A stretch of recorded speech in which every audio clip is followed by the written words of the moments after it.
It's flexible, it's strong, it's simple. Yes, it's bamboo. Make it a part of your life. Kisan Bamboo Festival, 5th to 9th June on Kisan Mobile app.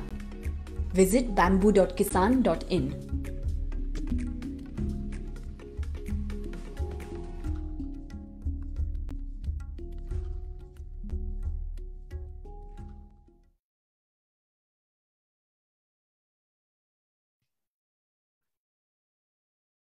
Bedekar sir, video on कराल.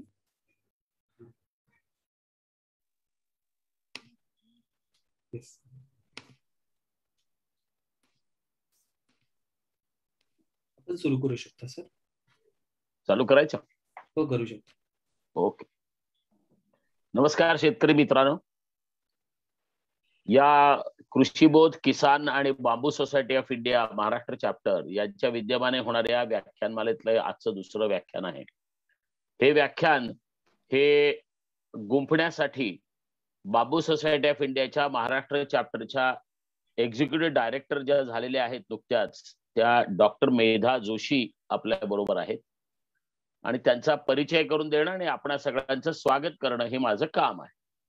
तेव्हा आपणा सर्वांचं स्वागत. कालही आपण चांगला प्रतिसाद दिलात. आपण वेबिनार ह्याला बांबू फेस्टिवलला आपण खूप चांगली व्हिजिट करत आहात. याच्यापेक्षा आणखी जास्त संख्येने जर व्हिजिट केली तर आम्हाला सुद्धा हुरूप येईल आणि तुम्हालाही नवनवीन गोष्टी बघायला मिळतील. आजच्या ह्या भाषणाचा जो विषय आहे तो बांबू आणि जमीन, बांबू आणि सॉइल या संदर्भामधला आहे आणि ते मार्गदर्शन करण्यासाठी डॉक्टर मेधा जोशी आपल्या बरोबर आहेत. मेधाताईंचं शिक्षण जे झालेलं आहे ते MSc PhD आहे. त्या बायोटेक्नॉलॉजी म्हणजे ऊती संवर्धनाशी रिलेटेड असलेलं जे काही एक शास्त्र आहे त्याच्यामधून त्यांनी PhD केलेली आहे. त्यांचा रिसर्च एक्सपिरियन्स, संशोधनाचा अनुभव 9 वर्षांचा आहे आणि औद्योगिक क्षेत्रातला अनुभव 18 वर्षांचा आहे. सांगायला खूप आनंद वाटतो की एक स्त्री स्वतःचं एक चांगल्यापैकी इंडस्ट्री चालवते आणि त्या सुपद्मा लॅबोरेटरीज ह्या नावाची जी इंडस्ट्री आहे की ज्याच्यामधून तुम्हाला वेगवेगळ्या प्रकारची ऑर्गॅनिक स्वरूपातली अशा प्रकारची केमिकल्स आपल्याला मिळतात की जी काही ग्रोथ रेग्युलेटर्स आहेत, ह्युमिक ऍसिड सारखं आहे किंवा सीवीड एक्स्ट्रॅक्ट आहे, अशा प्रकारची केमिकल्स त्या आपल्याला देत असतात. आणि ऑर्गॅनिक फार्मिंग जास्तीत जास्त वाढावं यासाठी त्यांचा खूप मोठा आग्रह आहे. त्यांनी आतापर्यंत अनेक ठिकाणी काम केलंय. मी सगळं काही वाचून दाखवत नाही. 3 पानाचा जवळजवळ हा बायोडेटा आहे, 3 पानापेक्षाही जास्त. त्यातले महत्वाचे हायलाइट्स तेवढे सांगतो. अत्यंत महत्वाचं म्हणजे त्यांची जी PhD आहे ती PhD केल्यानंतर त्या PhD साठी त्यांनी आपला जो कडुलिंब आहे त्याचं टिश्यू कल्चर करण्यासाठी आणि त्या कडुलिंबामध्ये असलेले जे काही केमिकल्स आहेत ते टिश्यू कल्चरच्या एक्स्ट्रॅक्ट मध्ये कशी उतरवता येतात या संदर्भामधलं संशोधन करून आपली PhD मिळवलेली आहे. आणि ही मिळवल्यानंतर काही दिवस त्यांनी नॅशनल केमिकल लॅबोरेटरी जी पुण्यातली आहे त्या ठिकाणी त्यावेळेला बांबूच्या टिश्यू कल्चरवर काम चालू झालेलं होतं आणि त्या टिश्यू कल्चरच्या टीम मध्ये त्यांनी काम केलेलं आहे. आणि त्याच्यानंतर ज्ञानप्रबोधिनीची जी टिश्यू कल्चर लॅबोरेटरी आहे त्या ज्ञानप्रबोधिनीच्या टिश्यू कल्चर लॅबोरेटरी बरोबर काम करत असताना त्यांनी माणगा, बल्कोवा अशा काही बांबूचं टिश्यू कल्चरचे ज्याला प्रोटोकॉल म्हणतो आपण, म्हणजे तो कशा पद्धतीने करायचा, त्याच्यासाठी केमिकल्स काय असावीत, काय काय करावं लागतं, हे जे सगळे ज्याला पद्धत आहे ही पद्धत रूढ करायचं काम त्यांनी केलेलं आहे. आणि ही खूप मोठी अचीवमेंट आहे. कारण माणगा आणि मेस ही 2 बांबू हे जरा जास्तच त्रास देणारे टिश्यू कल्चर मधले बांबू आहेत असं आतापर्यंत कळलेलं आहे. परंतु त्यांनी ते ब्रेक थ्रू करून दाखवलेलं आहे. आणि दुसरा जो भाग आहे ह्या सुपद्मा लॅबोरेटरीच्या मार्फत त्यांनी मगाशी जी मी केमिकल काही सांगितली ती जी केमिकल्स आहेत ती केमिकल सगळी स्वतः त्या भोरला जी कोलत्यांची नर्सरी आहे की जे कोलते परवाच्या दिवशी उद्यालाच आपल्या बरोबर बोलणार आहेत, तर त्यांच्या नर्सरीमध्ये त्या सगळ्याचं त्यांनी टेस्टिंग केलं. म्हणजे नुसतं सांगितलं नाही तुम्हाला की हा हे घाला आणि तुम्हाला हे रिझल्ट मिळतील, ते प्रत्यक्षात मिळतात की नाही याचं टेस्टिंग त्यांनी त्या ठिकाणी केलेलं आहे. आणि त्याच्या बेसिसवर त्या सगळ्या प्रकारची आजचं जे काही आपल्याला बांबूच्या वाढीबद्दल ज्या काही सांगणार आहेत त्याचे ते त्यांनी स्वतः केलेल्या प्रयोगांचे परिपाक आहेत. तर ह्या आता सुपद्मा ऑर्गॅनिक्स प्रायव्हेट लिमिटेड नावाची जी कंपनी आहे त्याच्या डायरेक्टर आहेत आणि याच्यामधून बल्क मॅन्युफॅक्चरिंग फर्टिलायझर्स ही जी सेंद्रिय खतं आहेत त्यांचं मोठ्या प्रमाणामध्ये त्या ठिकाणी प्रोडक्शन करणं आणि कन्सल्टन्सी पण त्याच्याबरोबर त्या करतात. त्याचबरोबर त्यांनी भरपूर ट्रॅव्हलिंग केलेलं आहे, फील्ड वर्क स्टडी पण केलेला आहे आणि या सगळ्याचा परिपाक म्हणून तुम्हाला लक्षात येईल की त्यांच्या बोलण्यामध्ये त्या सगळ्याचं प्रतिबिंब उतरलेलं दिसेल. मापिया फिटिडा म्हणून जी एक वनस्पती आहे त्या वनस्पतीच्या टिश्यू कल्चरवर सुद्धा त्यांनी काम केलेलं आहे. अशा त्या विषयातल्या टिश्यू कल्चर किंवा ऊती संवर्धन या विषयातल्या तज्ज्ञ असलेल्या मेधा जोशींना आपण इथे आमंत्रित करतो आहोत. मेधाताई, प्लॅटफॉर्म तुमचा आहे, आता सुरू करा.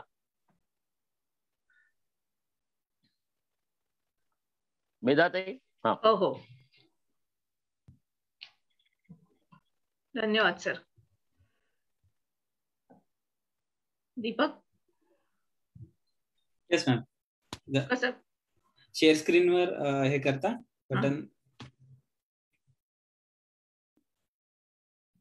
शेअर स्क्रीनवर क्लिक करून तुमची जी राईट बरोबर जमलं? येस जमलं. आता फक्त पुढे जाते का एकदा बघा आणि सुरू करा. नाही तेच तर मेन होतंय ना. तुम्ही यांनी पुढे जाताय का? क्लिक करा त्याच्यावर. ॲरोनी पुढे जाताय का? हो, ॲरोनीच पुढे जाते मी.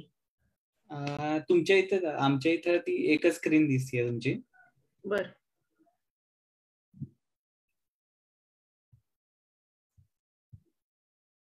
काय करू?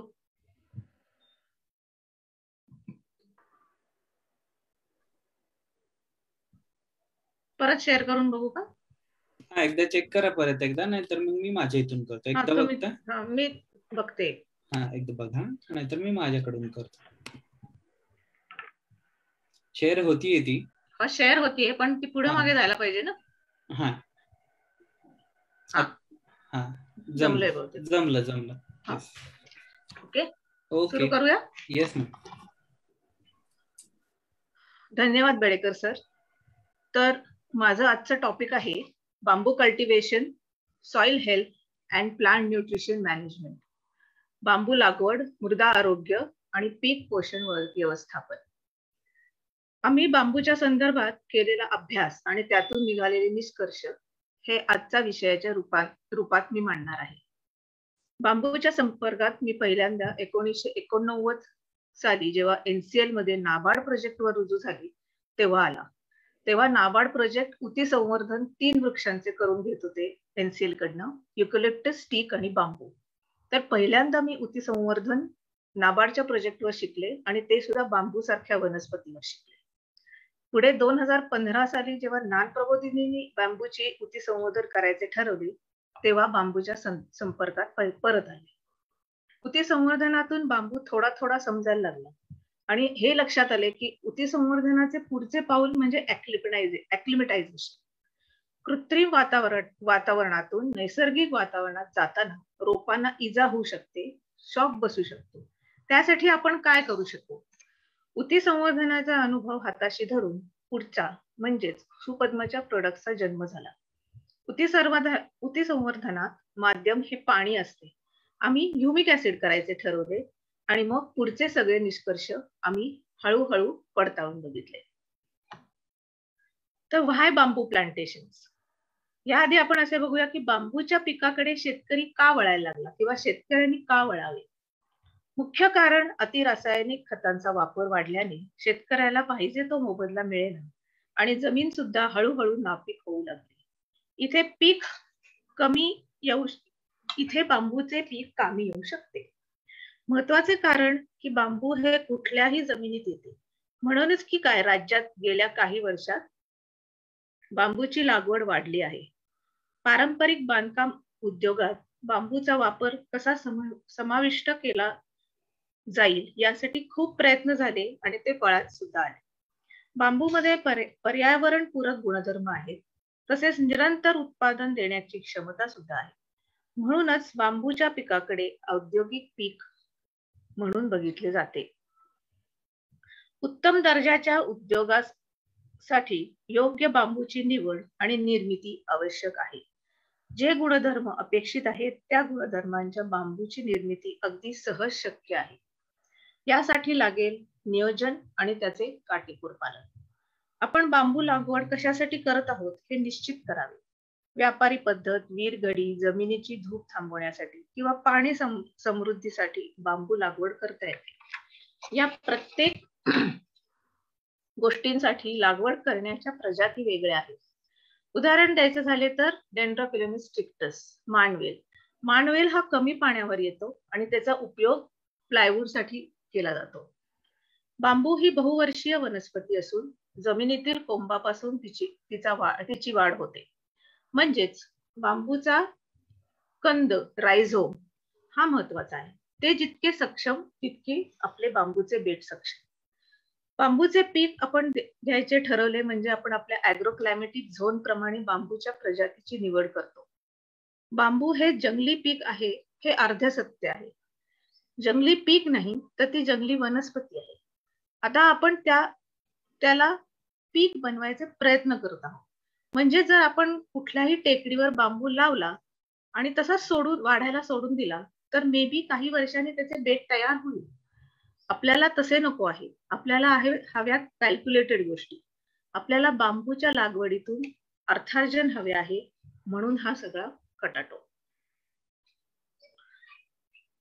आता आपण थोडे बांबूच्या कॅरेक्टर्स बद्दल बोलू. प्रत्येक बांबू प्रजातीच्या काही विशेष गुणधर्म आहेत. हे जेनेटिक कॅरेक्टर्स म्हणजे अनुवांशिक गुणधर्म जसे की रंग, उंची, त्याचा व्यास, बेटांचे स्वरूप, फ्लॉवरिंग पॅटर्न या वैशिष्ट्यांवरून आपण प्रजातीचे आयडेंटिफिकेशन करतो. ह्याला जेनेटिकल कॅरेक्टर्स किंवा अनुवांशिक कॅरेक्टर्स असे म्हणतात. प्रजातीप्रमाणे बांबूची बेटे, कांडक्या हे यील्ड क्वांटिटी मध्ये मिळेल आणि बांबूचा सरळपणा, स्ट्रेंथ, डायमीटर, इंटरनोडल डिस्टन्स हे सगळे यील्ड क्वालिटी मध्ये गणले जाते. बांबूच्या अनुवांशिक गुणधर्माचे संवर्धन करण्यासाठी जमिनीचे आरोग्य, जमिनीची मशागत, अन्नद्रव्याचे व्यवस्थापन या गोष्टी महत्वाच्या आहेत. कारण त्या सगळ्या क्वालिटीज आपल्या पिकात येण्यासाठी आपण झटणार आहोत. आपल्याला मातीचे आरोग्य हा एक विशेष आणि महत्वाचा मुद्दा आहे. शिवाय बांबू कल्टिवेशन हे रायझोम फॉर्मेशनवर अवलंबून आहे. जितके रायझोम सक्षम तितके बांबूचे बेट सक्षम. हे सगळे आपण ॲग्रोनॉमिक प्रॅक्टिसेस म्हणजे मशागत पद्धती मधून साध्य करू शकतो. यामुळे आपल्या लावलेल्या बांबूमध्ये तीच वैशिष्ट्य दिसून येतील जी आपल्याला त्या प्रजातीमधून अपेक्षित आहे. कारण आपल्याला हवे आहे टार्गेटेड यील्ड. 3-4 वर्षानंतर जेव्हा तोडा सुरू होतो तेव्हा आपलं टार्गेट सुरू होतो. तोपर्यंत आपल्याला नियोजन करून व्यवस्थित बांबूचं संवर्धन करायचं आहे. तर ॲग्रोनॉमिक प्रॅक्टिसेस, जमिनीची मशागत. बांबू हे बहुवर्षीय पीक आहे त्यामुळे जास्त खोल नांगरणी महत्वाची आहे. पडीक जमीन असेल तर नांगरल्याशिवाय लागवडी खाली घेऊच नये, अगदी बांबूचे पीक असले तरी. हे करण्याने माती भुसभुशीत होते आणि जमिनीची पाणी धरून ठेवण्याची क्षमता वाढते. बांबूची चांगले निचरा होणारी जमीन लागते.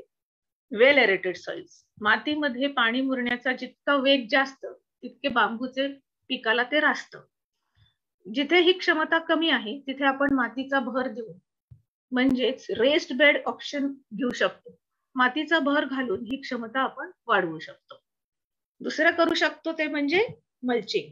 पिकात योग्य प्रमाणात ओलावा राहावा, रायझोम कवर्ड राहावे यासाठी आच्छादनाचा वापर करता येतो. जेव्हा बांबू जंगलात वाढते तेव्हा तिथे नैसर्गिक आच्छादन त्याला मिळते. इथे माती बरोबर आपण सेंद्रिय पदार्थ, शेणखत, कंपोस्ट खत, हिरवळीचे खत असे कुठलेही वापरू शकतो. 3 ते 4 वर्ष जोपर्यंत पहिला तोडा आपण करत नाही तोपर्यंत हे आपल्याला करणे आवश्यक आहे.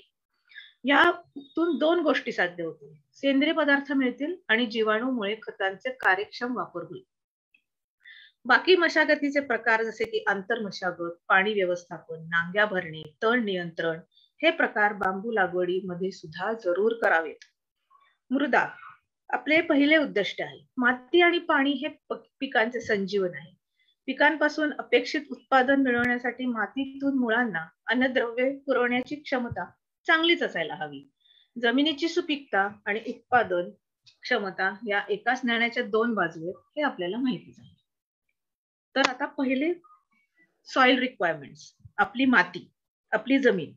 आपल्या बांबूच्या पिकासाठी आपण कशा प्रकारची जमीन लागवडीखाली घेतो हे महत्वाचे. म्हणजे माळ रानावर, पडक्या जमिनीवर किंवा शेत जमिनीतच, परंतु वेगळ्या पिकांकरता वापरलेली जमीन, अशा कुठल्या प्रकारची जमिनीचे हे पीक आपण घेणार आहोत. मग त्या मातीचं आपण माती परीक्षण करून घेणार आहोत. त्याच्यावरनं आपल्याला आपल्या मातीचे, आपल्या जमिनीचे भौतिक, रासायनिक आणि जैविक गुणधर्म आपल्याला कळतील. आता आपण हे जेव्हा आपल्याला सगळं कळतं तेव्हा आपल्याला बांबूला काय लागतं ते आपण बघून घेऊ. म्हणजे आपला जे परीक्षण, सॉइल परीक्षण जे आपण केलेलं आहे त्याच्याशी आपण हे कम्पेअर करायचं. आता बांबूला कशी जमीन लागते. भौतिक गुणधर्म, जमिनीचा पोत हे खडकापासून बनलेल्या वाळुकामय चिकण ते चिकण पोयटा प्रकारची जमीन लागवडीला योग्य आहे. चिकण मातीचे प्रमाण कमी असणे आवश्यक. मातीची पाणी धरून ठेवण्याची क्षमता चांगली असावी. वेल एरेटेड सॉइल्स आणि निचरा होणारी जमीन लागते. पाणी साठून राहणे हे बांबूच्या रायझोमला धोकादायक आहे. रायझोम कुजून जाण्याची शक्यता असते. बांबूची मुळं तंतुमय असल्याने वरच्या स्तरात वाढतात, त्यामुळे जमीन चांगली पाणी निचरा होणारीच हवी. जिथे ही क्षमता कमी आहे तिथे आपण मातीचा भर 30 सेंटीमीटर पर्यंत घालून घेऊ शकतो. रेस्ड बेड ऑप्शन, मातीचा भर घालून ही क्षमता आपण वाढवतो. हे आपण ॲग्रोनॉमिक प्रॅक्टिसेस मध्ये पाहिले आहे. दुसरे आहे तर रासायनिक गुणधर्म. रासायनिक गुणधर्मामध्ये सामू, सॉइल पीएच महत्वाचा. बांबूला लागतो 6 to 6.3 च्या मधला सामू. या सामूमध्ये जे उपयुक्त जीवाणू आहेत, रायझोबियम, ॲझोटोबॅक्टर, ॲस्परजिलस, हे जास्त कार्यक्षम असतात. जसा जसा जमिनीचा सामू 7च्या वर जायला लागतो तसं जसं जमिनीत स्फुरद, पलाश, लोह आणि इतर सूक्ष्म द्रव्ये त्यांची उपलब्धता कमी होते. पिकावरील रोग विमलांमुळे होतो, कारण आधी मुळांवर परिणाम होतो आणि मग पीक निकृष्ट दर्जाचे येते. बांबू रायझोम 6 to 6.3 च्या सामूमध्ये अधिक सक्षम होतात आणि सक्षमरित्या काम करतात. सॉइल एच बरोबर दुसरा महत्वाचा गुणधर्म म्हणजे इसी, विद्युतधारता. या गुणधर्मामुळे जमीन विद्राव्य क्षारांचे प्रमाण कळते, परंतु क्षारांचे प्रकार कळत नाही. जर प्रमाण कळते, प्रकार क्षार अधिक असतील तर सेंद्रिय खतांचा वापर, चांगल्या पाण्याचा वापर आणि जमिनीचा निचरा हे आवश्यक बाबी आहेत. माती परीक्षणातून बाकीच्या रासायनिक गुणधर्म जसे की सेंद्रिय घटक, अन्नद्रव्ये आणि जैविक गुणधर्म हे सुद्धा लक्षात येतात. हे झाले सॉइल रिक्वायरमेंट्स. आता आपण थोडं प्लांट न्यूट्रिशन म्हणजे वनस्पतीला जी लागणारी अन्नद्रव्ये त्याच्याबद्दल बोलू. कुठल्याही वनस्पतीला एकूण 16 प्रकारची अन्नद्रव्ये लागतात. ही 3 विशेष श्रेणीमध्ये विभागली आहेत. पहिलं म्हणजे मुख्य अन्नद्रव्ये. ही carbon, hydrogen, oxygen, nitrogen, phosphorus आणि पोटॅशियम. ही अन्नद्रव्ये पिकाकडून जास्त प्रमाणात शोषली जातात. याचे पिकांना कधीच उणीव भासत नाही. हवा आणि पाण्यामधून ही त्यांना मिळत राहतात. कार्बन, हायड्रोजन आणि ऑक्सिजन हे हवेतून मिळते. नायट्रोजन, फॉस्फरस आणि पोटॅशियम हे जमिनीतून. ही अन्नद्रव्ये का लागतात ते पाहू. पहिलं नायट्रोजन. बऱ्याच जणांची असे म्हणणे आहे की बांबूला काही खतं लागत नाही. हेच विचार जर काही वर्षांपूर्वी ऊसाबाबत झाला असता तर आजचे ऊसाचे अर्थार्जन काही वेगळे असते. आज ऊसाचे 100 टन पर एकर उत्पादन घेणारे शेतकरी आहेत. बांबूच्या बाबतीत चीनमध्ये आज एकरी 30 टन उत्पादनाची नोंद आहे. आपण हळूहळू ते साध्य करू शकतो. बांबूची वाढ ही जमिनीच्या आतील कंद कसा वाढतो यावर अवलंबून आहे. तो जर नीट पोसला गेला तर बांबूची संख्या वाढते. म्हणून सुरुवातीच्या वर्षी 5 ते 7 टन उत्पादन अपेक्षित धरूया. नंतरच्या वर्षी 8 ते 9 टन आणि 8व्या वर्षानंतर मात्र बांबूचे उत्पादनाचे ध्येय 15 टन कोरडवाहू जमिनीवर आणि बागायत जमिनीवर 15 टन आपण साध्य करू शकतो. पहिली 3 वर्ष म्हणजे पहिल्या तोड्यापर्यंत हे नियोजन करणे अत्यंत गरजेचं आहे. पुढे त्याचा कंटिन्युअस आपण लाभ घेऊ शकतो, कारण हे बहुवर्षीय पीक आहे. तर नत्र का? तर हरितद्रव्याचे प्रमाण सुधारते, भरपूर पाणी येतात आणि हिरवा तजेलदार रंग येतो. वाढ जोमदार आणि जलद होते, पिकांचे फुटवे वाढतात.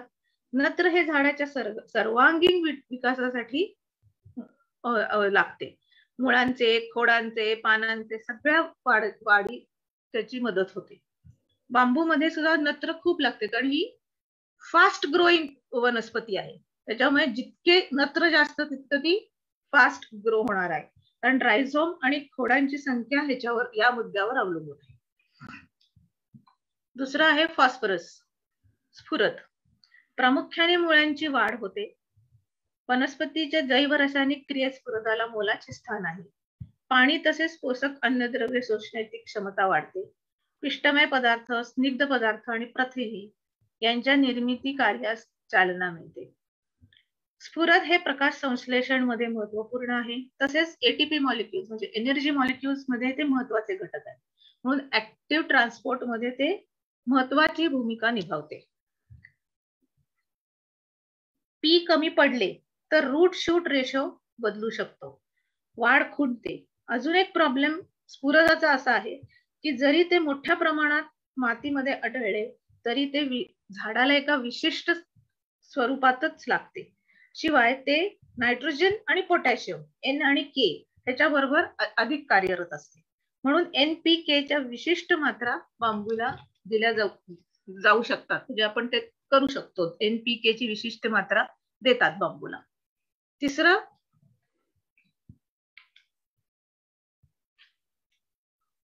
पोटॅशियम, पलाश.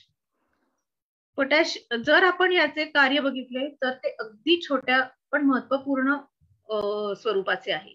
म्हणजे स्टोमॅटो ओपनिंग. जर स्टोमॅटो ओपनिंग नीट झाले नाही तर फोटोसिंथेटिक लाईट रिएक्शन म्हणजे प्रकाश संश्लेषण नीट होणार नाही. यामुळे पानाच्या वाढीवर म्हणूनच झाडाच्या वाढीवर परिणामकारक भूमिका ते बजावते. दुसरे कार्य आहे जमिनीत मातीतील फ्री रॅडिकल्स पासून झाडांचा ते बचाव करते. ॲनायन्स चे स्टॅबिलायझेशन, स्थिरीकरण करून मातीचं सामू संतुलित ठेवते.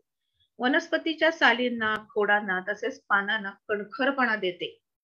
रोग आणि किडींना बळी पडून देत नाही.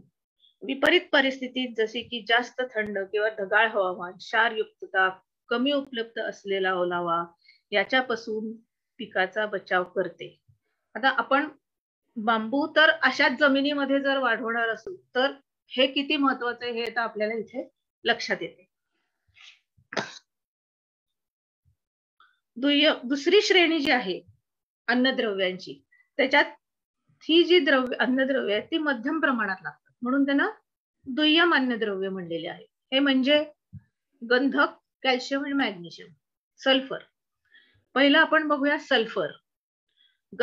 गंधक पिकांना प्रथिने, स्निग्ध पदार्थ तसेच हरितद्रव्याच्या निर्मितीसाठी फारच आवश्यक आहे. कडधान्य, तेलबिया यामध्ये अनुक्रमे प्रथिने आणि तेलाचे प्रमाण ते वाढवते. नत्राचे स्थिरीकरण जास्त प्रमाणात होते. जमिनीचे आरोग्य टिकवण्यासाठी गंधकाचा उपयोग होतो. गंधक जमिनीचा सामू संतुलित ठेवण्यात काम करते. गंधकामुळे NPK फर्टिलायझर्स याचा कार्यक्षम वापर होतो आणि उत्पादनाची भरीव वाढ होते. गंधक हे प्रकाश संश्लेषण, हरितद्रव्य वाढण्यास मदत करते. बीजोत्पन्नात वाढ होते. जीवाणूद्वारा नंतर स्थिरीकरणात मदत होते आणि भुरीसारख्या रोगांच्या नियंत्रणासाठी गंधकाचा वापर होतो.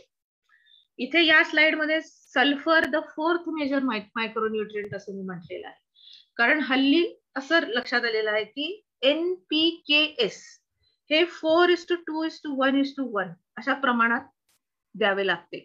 ह्याच्यात शेवटचा जो S आहे तो आता बाजारात NPK आपल्याला खते मिळतात. म्हणजे आपल्याला गंधक वर्ण घालावे लागते. हे कधी कधी कमी कधी जास्त असे होऊ शकते. योग्य प्रमाणात मिळवण्यासाठी आम्ही सुपद्म मधून आम्ही ह्युमिक ऍसिडला हे टॅग केलेलं आहे. जर NPKच्या खतांबरोबर आपण सुपद्म ह्यूम म्हणजे सुपद्म SO उन्नती जर आपण योग्य प्रमाणात ते पिकांना मिळते, या बाबतीत आपण सविस्तर नंतर बोलणार आहोत. दुसरं दुय्यम कॅल्शियम. वनस्पतीच्या पेशी आवरणात सेल वॉलमध्ये कॅल्शियम पेक्टिनेट आणि पेक्टेट या रूपात असते. पेशी विभाजनाच्या वाढीसाठी हे आवश्यक आहे. पेशी मजबूत ठेवणे, पेशी आणि अवयवांची लवकर वाढ आणि मजबूती ही कॅल्शियमवर अवलंबून आहे. म्हणजे जे जेनेटिक कॅरेक्टर्स आपण बांबूमध्ये आवश्यक आहेत, जे स्ट्रेंथ जे आपण म्हणतो, हे सगळं या कॅल्शियमवर अवलंबून आहे. उष्णतेपासून, बुरशीजन्य रोगापासून पिकाचे संरक्षण कॅल्शियम करते. कॅल्शियममुळे nitrogen, iron, boron, zinc, copper आणि मॅंगनीज याचे शोषण वाढते. तिसरी श्रेणी आहे सूक्ष्म अन्नद्रव्ये. ह्याच्यात iron, copper, zinc, manganese, molybdenum, boron, chlorine आणि निकल हे सूक्ष्म अन्नद्रव्य येतात. ही नैसर्गिकरित्या पुरेशा प्रमाणात जमिनीतून पिकाला मिळतात. परंतु जिथे सेंद्रिय कर्ब जास्त आहे तिथे ह्यांची कार्यक्षम वापर जास्त दिसतो. आपण बांबूला सेंद्रिय खतांमधून हे उपलब्ध करून देऊ शकतो. ह्युमसची वाढ, आपण ह्युमस जमिनीत वाढवला तर ह्याचा योग्य वापर होऊ शकतो. म्हणून आपण सूक्ष्म अन्नद्रव्य कशासाठी लागतात हे थोडक्यात बघू. सर्वात महत्वाचं म्हणजे आयर्न, लोह. जैव रासायनिक क्रिया ज्या वनस्पतीमध्ये चालू असतात त्यात प्रेरकांचे काम लोह करते. या द्रव्याचे वाहन अगदी कमी असल्यामुळे लोह मुळांपासून इतर अवयवात पोहोचायला विलंब होतो. लोह याला अद्रव्य असे म्हटले आहे. त्याला चिलेशन लागते. हीच प्रक्रिया सुपद्म ह्यूम SO उन्नती मध्ये करून आम्ही लोह हे पिकाला योग्य प्रमाणात उपलब्ध करून देऊ शकतो. पुढे आहे झिंक, जस्त. वनस्पती वर्धकांची तसेच संप्रेरकांची निर्मिती ह्याच्यामुळे होते. बोरॉन, पिष्टमय पदार्थांचे चयापचय, एका ठिकाणापासून दुसऱ्या ठिकाणी नेण्याची कार्यात उपयुक्त. मॉलिब्डेनम हे नायट्रेट रूपी नत्र जे असतं ते प्रथिनांमध्ये कन्वर्ट करण्यासाठी मॉलिब्डेनम लागतं. निकल का लागतं तर युरियस विकारांमध्ये प्रमुख घटक आहे. म्हणजे युरियाचे संचयन होण्याची प्रक्रिया टाळण्यास याची आपल्याला मदत होते. आता हे आपण सगळं बघितलं. नायट्रोजन, NPK, दुय्यम आणि सूक्ष्म अन्नद्रव्य कुठली कुठली लागतात ती. आता आपण पिकाला लागणारी ही अन्नद्रव्ये आहेत ती आपण पाहिली आहेत. आता त्याचे शोषण कसे म्हणजे अपटेक कसा होऊ शकतो हे आपल्याला पाहायला लागेल.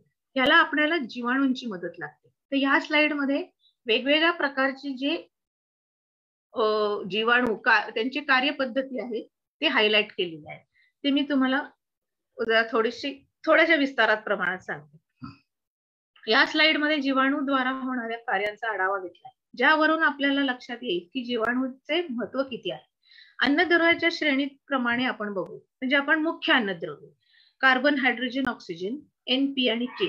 यात कार्बन, हायड्रोजन, ऑक्सिजन आणि नायट्रोजन ही वायू रूपातील घटके असून त्याचे स्थिरीकरण विविध जीवाणूंकडे सतत होत राहते. कार्बन, हायड्रोजन, ऑक्सिजन आणि नायट्रोजन सायकल्स मध्ये ह्यांचा अविरत कार्यरत असतात हे जीवाणू. आता आपण फक्त नायट्रोजन सारख्या एका नत्र किती वेगवेगळ्या प्रकारात जीवाणू त्याचं स्थिरीकरण करू शकतात हे फक्त बघू. आपण नत्राच्या स्थिरीकरण मध्ये जीवाणूंची कार्यपद्धती बघू. सहजीवी पद्धत, symbiotic nitrogen fixation, example rhizobium. असहजीवी पद्धत, non symbiotic nitrogen fixation, azotobacter. सहजीवी पद्धत, असोसिएट नायट्रोजन फिक्सेशन, ऍस्परजिलस. हे झालं नत्राबद्दल. मग फॉस्फेट सॉल्युलायझिंग बॅक्टेरिया आहेत, सल्फर ऑक्सिडायझिंग बॅक्टेरिया आहेत, पोटॅशियम सॉल्युलायझेशन बॅक्टेरिया आहेत, सिलिकॉन, निकल, झिंक सगळ्यांवर काम करणारे जीवाणू असतात. म्हणजे अविद्राव्य स्वरूपातील स्फुरद विरघळण्यास मदत करणारे जीवाणू, फॉस्फेट सॉल्युबायझिंग बॅक्टेरिया, सेंद्रिय पदार्थांचे जलद विघटन करणारे जीवाणू, जमिनीतील कार्बन आणि नायट्रोजन रेशो योग्य प्रमाणात ठेवण्यास हे सगळे जीवाणू मदत करतात. त्यामुळे जमिनीचा कस सुधारतो, बियांची उगवण लवकर आणि चांगल्या पद्धतीने होते आणि रोग प्रतिकारक शक्ती वाढते.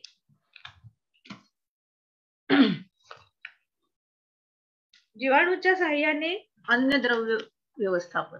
आता या स्लाइड मध्ये आपण बघणार आहे कुठल्या अन्नद्रव्यासाठी कुठले जीवाणू लागतात. योग्य जीवाणूंचे मातीत प्रजनन झाले तर जमिनीची सुपीकता वाढेल आणि ती दीर्घकाळ टिकू शकते. नैसर्गिकरित्या वाढणाऱ्या या वनस्पतीला आपण तसेच वातावरण निर्मिती करणार आहोत. हे आपण बांबू बद्दल बोलतो. इथे आपण या सर्व घटकांचा आवश्यक आणि अत्यल्प वापर करणार आहोत. का, कसे आणि किती हे आपण बघत आलो आहोत. म्हणजे जमिनीची मशागत, कुठली अन्नद्रव्ये आणि का हे सगळं आपण पाहिले आहे. सेंद्रिय पदार्थांचे खतासाठी तसेच आच्छादनासाठी वापर हे सुद्धा आपण कसे करायचे ते पाहिले. आता ह्या अन्नद्रव्यांचा जास्तीत जास्त वापर होणे ही मुख्य उद्दिष्ट आहे. कृत्रिमरित्या तयार केलेले जीवाणू संवर्धके मातीत मिसळल्याने जीवाणूची संख्या वाढते. सगळे अन्नद्रव्य योग्य प्रमाणात आणि स्वरूपात मिळण्यास मदत होते. तर संशोधनातून पुढे आले की कुठले कुठले लागतात. तर नायट्रोजन साठी रायझोबिया, फॉस्फरस साठी pseudomonas, bacillus, rhizobium, aspergillus, potassium साठी बॅक्टेरिया जसे की bacillus, rhizobium, fungi, aspergillus, trichoderma, sulphur साठी xanthobacter, genera, bacillus, micro elements साठी बाकीच्या मायक्रोवेव्ह साठी सिक्वेस्ट्रेशन वाया सेडरोफोर्स आणि एनहान्समेंट वाया AMF फंजाय.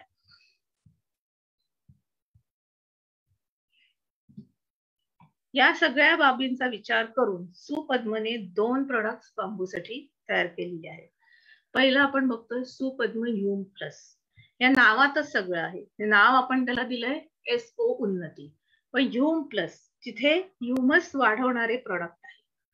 ह्युमस हे कुजलेले सेंद्रिय पदार्थ आहे. हे जास्त पाणी शोषून घेतं आणि धरून ठेवतं.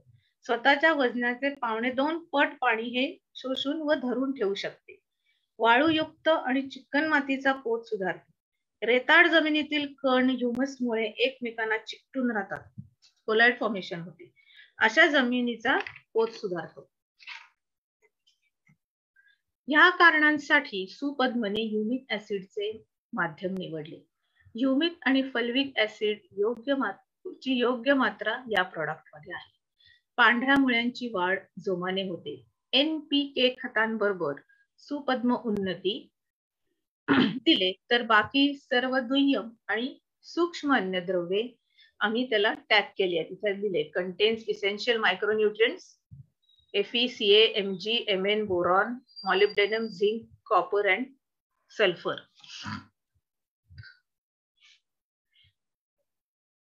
तर आता हे काम कसे करते.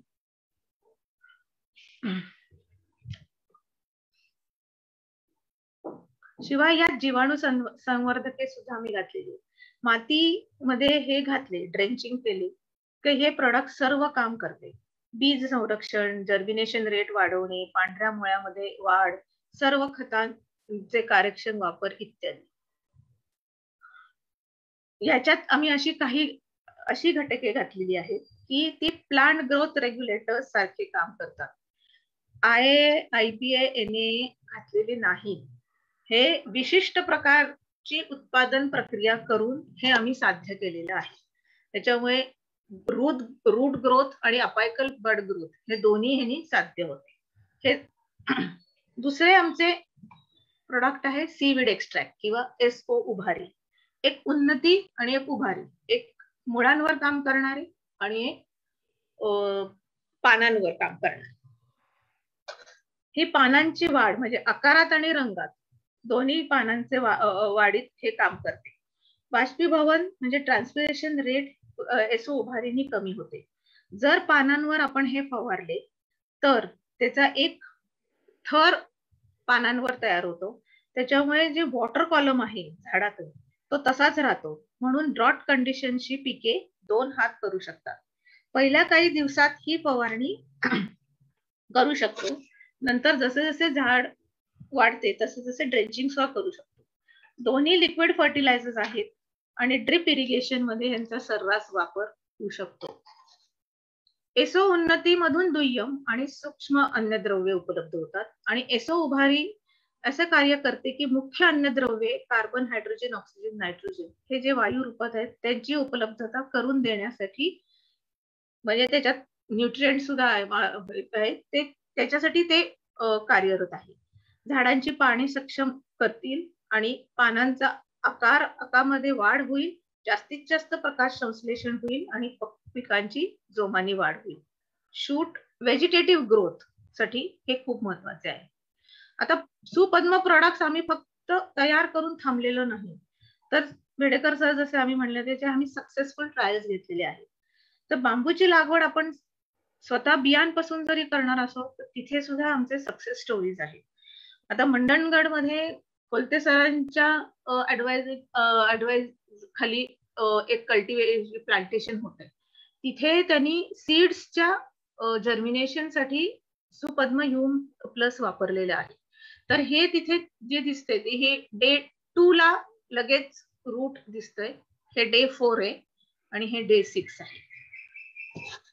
तर सीड जर्मिनेशन रेट वाढवणे, number of seed germination rate कसा वाढवता म्हणजे नंबर ऑफ सीड्स जर्मिनेट होण्यासाठी सुद्धा आणि लागणारे दिवस सुद्धा कमी, ह्याच्यासाठी त्याच्यात फरक पडतो.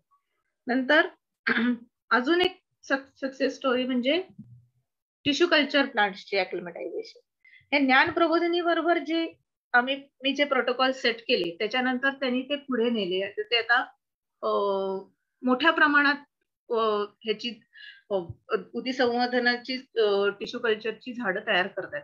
पण त्याच्या ॲक्लिमटायझेशन साठी आमचं ते ह्यूम प्लस त्यांनी वापरलेलं आहे आणि त्यांना अतिशय चांगला असा प्रतिसाद मिळालेला आहे आणि त्यांची मॉर्टॅलिटी रेट, टिश्यू कल्चरच्या झाडांची मॉर्टॅलिटी रेट कृत्रिम ह्याच्यातनं जेव्हा ते मातीत जातात ती कमी झालेली आहे. कारण आपण सुपद्म ह्यूम मध्ये त्याला सगळं दिलेलं आहे, त्यांना सगळं मिळतं म्हणून ते तसे. आणि हे जे आहेत, ही जी झाडं आहेत ही ट्रान्सपोर्ट मध्ये जी, म्हणजे आपण कसं जर आपल्याला उती संवर्धनाची झाडं घ्यायची नसेल, जर आपल्याला नर्सरीमधनं झाडं घ्यायची तर ती आपण कुठनं तरी मागवणार. त्याच्याबरोबर जर आपण ह्यूम प्लस घातलं तर त्याची सुद्धा ट्रान्सपोर्ट मध्ये त्यांचा रिप्लांटेशन मध्ये सुद्धा त्यांचा उपयोग होतो.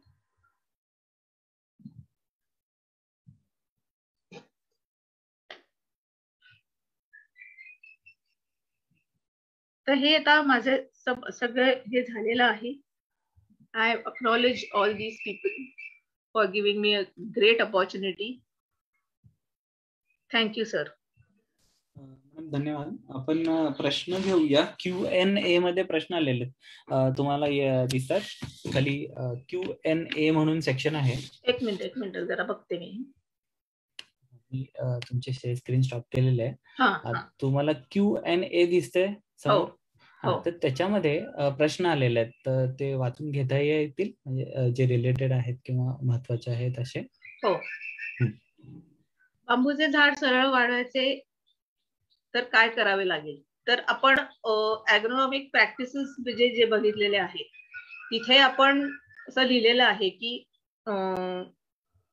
खूप क्लम्पिंग होत असेल तर जर झाडं तर त्याची जर शूट्स कमी गेले तर आपण ती बांबू सरळ वाढ होऊ शकते त्याची. तर ॲग्रोनॉमिक प्रॅक्टिसेस वर जरा भर दिला तर हे साध्य करू शकतो आपण. नंतर साधारण एकर पिकासाठी किती सुपद्म प्रॉडक्ट वापरावे लागतात आणि त्याचा येणारा खर्च किती आहे? तर एकरी आपल्याला it depends on the what stage तुमचं प्रोडक्ट आहे. त्याच्यामुळे तुम्ही जर मला हे माझ्या मोबाईलवर जर हा प्रश्न परत पाठवला तर मी तुम्हाला नीट सगळं व्यवस्थित सांगू शकते. They can be available in Goa. We can send it. You will have to contact me. And yes, they can be used for cashew and mango also. Vaikunth sir, शेवटी जेव्हा आपलं नंबर डिस्प्ले होईल तर तुम्ही व्हॉट्सअप वरनं जर मला हे पाठवलं तर मी ही सगळे क्वेरीजची उत्तर तुम्हाला मी देऊ शकेन. Yes, we does your organization provide consultancy for bamboo? So yes, we will be sharing the number and you can contact us by WhatsApp. Per acre plantation cost सुद्धा सर अक्षय सर तुम्ही सगळेजण मला व्हॉट्सअपवर हे पाठवा, मी सविस्तर तुमच्याशी बोलेन, कारण हे असं इथे सांगण्याचं हे नाही.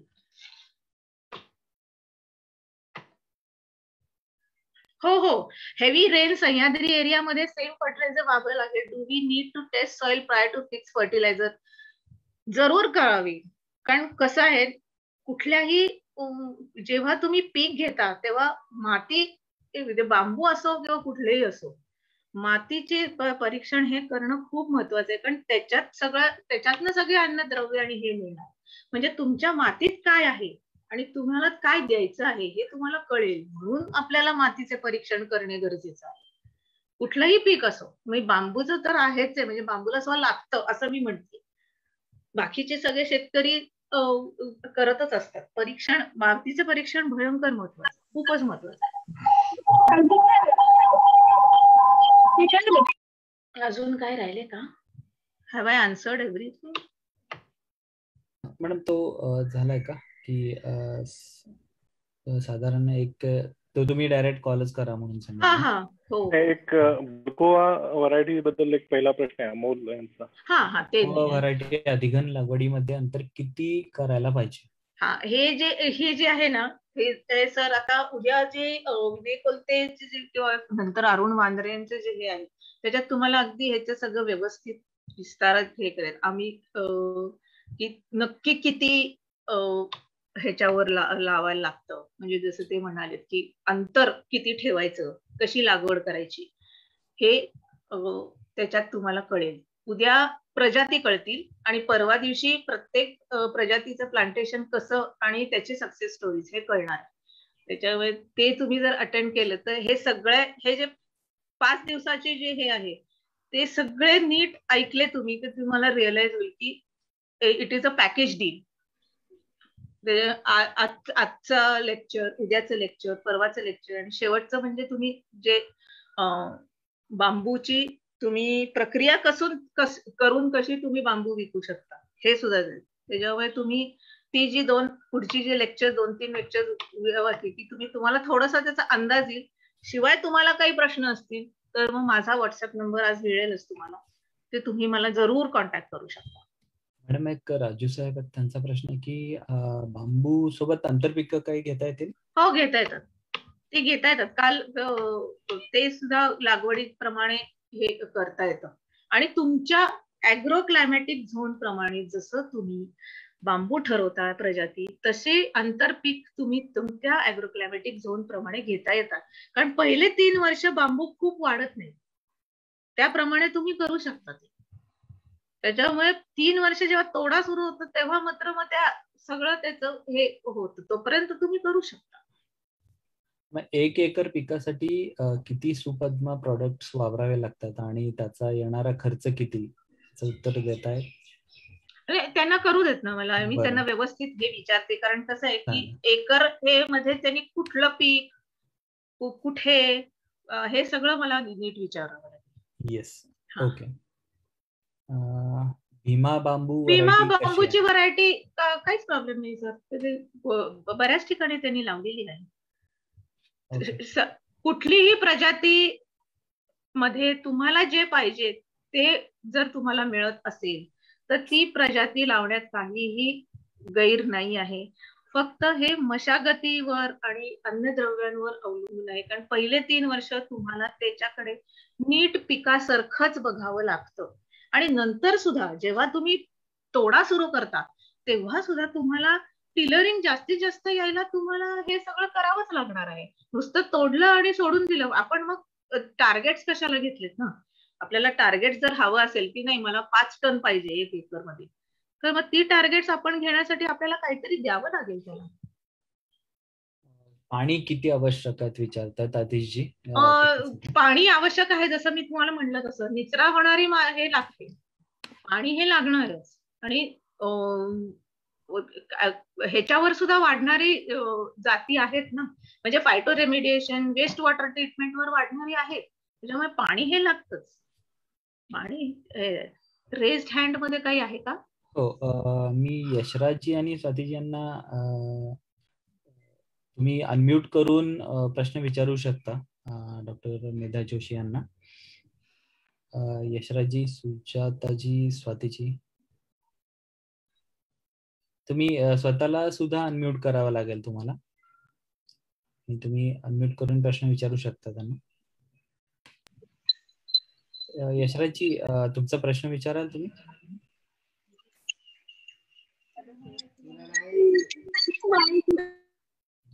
त्याच्याकडे सुजाता मॅम, प्रश्न विचाराल तुमचा? काहीतरी विचित्र आवाज येतो. केला, बंद केला. सुजाता मॅम, प्रश्न विचारा तुमचा. Hello ma'am. येस, आवाज ऐकू येतोय तुमचा, विचारू शकता मॅम तुम्ही.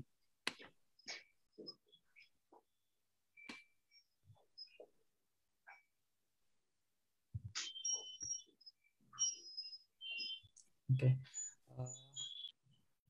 ज्यांना केलं होतं त्यांचं हे नाही. मॅडम, Q&A मध्ये अजून एक 2 प्रश्न आले. बांबूचे झाड सरळ वाढवायचे, ते आपण लिहिलं ना, आपण मध्ये ही उत्तर दिलं. ते बांबूचे सरळ वाढण्यासाठी ॲग्रोनॉमिक प्रॅक्टिसेस महत्वाचे आहेत. जे वेडे वाकडे जे शूट्स येतात ते कापून टाकायचे सरळ आणि हे करा. दीपक, आजचा जो विषय आहे त्या संबंधित फक्त उत्तर देऊ द्या. होय, बाकी आपण ॲग्रोनॉमी हा दुसरा विषय आहे. मग तसे प्रश्न आलेले आहेत. मग आता हरकत नाहीये. बेडेकर आहेत का? बेडेकर सर, हे यशराज अजून नाही ना? त्यांना केलं मी. त्यांच्या त्यांच्या रेंज आहेत. मग त्यांना व्हॉट्सअप वरनं प्रश्न पाठवायला सांगा सर, ते जास्त बरं पडेल नाही का? हो, आपण करू शकतो ते. हो, दीपक, सगळ्यांना व्हॉट्सअप नंबर, फोन नंबर देऊन ठेवायचा, म्हणजे सर्व आज जे सहभागी झालेले ना सर्वांना विनंती आहे की तुमच्या आता समोर डिस्प्लेवर डॉक्टर मेधा जोशी यांचा नंबर दिसतोय. कृपया तो नोट डाऊन करा आणि तुमच्या ज्या काही शंका असतील तर तुम्ही डायरेक्ट त्यांच्याशी वेळ घेऊन प्रश्न विचारू शकता, बोलू शकता. त्यांचा नंबर आहे 9881 71 44 25 9881 714425.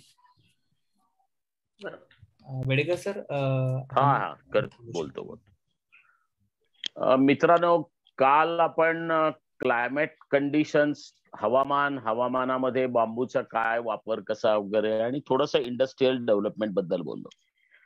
आजचा जो विषय होता त्याच्यामध्ये आपल्याला बांबूची वाढ करत असताना किंवा बांबूचं हार्वेस्टिंग करायच्या वेळेला त्याचं यील्ड कसं चांगलं मिळेल यासाठी आपण कोणकोणत्या गोष्टी वापरायच्या किंवा कसा वापर त्याचा करायचा. काय झालं बरं?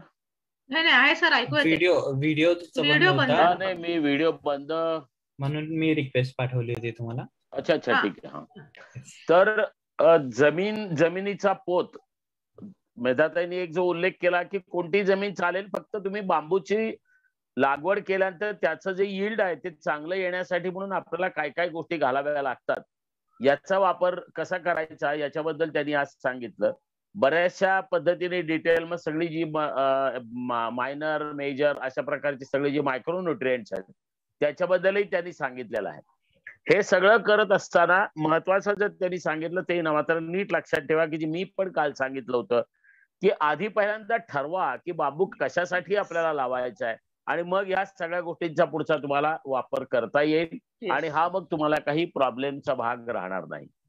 तेव्हा या पद्धतीने जर थोडस यातल्या ज्या अनेक गोष्टी ज्या आहेत त्या गोष्टींचा वापर करत तुम्ही गेलात तर आपोआप आपल्याला यील्ड जास्त मिळवता येईल. आपल्याला माहिती आहे किंवा अनेकांना माहिती नसेल परंतु सांगायला पाहिजे की चीननी 30 टन पर एकर पर्यंत मजल मारलेली आहे आणि आपण अजूनही 7 ते 8 टनामध्ये घुटमळतो.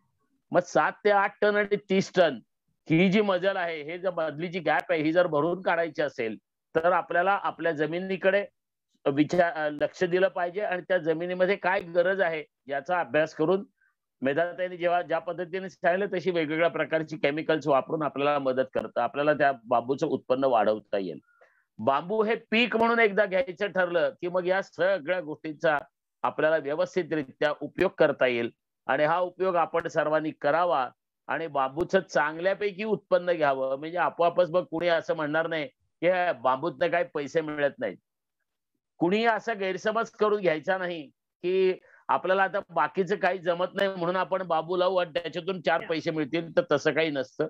पीक म्हणून घेतला तर पिकासाठी जे जे करावं लागेल त्या सगळ्या गोष्टी कराव्या लागतील आणि ते करण्यासाठी म्हणून आपल्याला श्रम घ्यावे लागतील. श्रमाशिवाय फळाची अपेक्षा करण्यात अजिबात उपयोग नाही, ते गैर आहे. तेव्हा श्रम करूया, चांगल्यापैकी या सगळ्या गोष्टींच्याकडे लक्ष देऊया, पीक म्हणून बांबूला वाढवूया आणि मग पुन्हा आपल्या प्रॉस्पेरिटीकडे आपण जाऊया. धन्यवाद.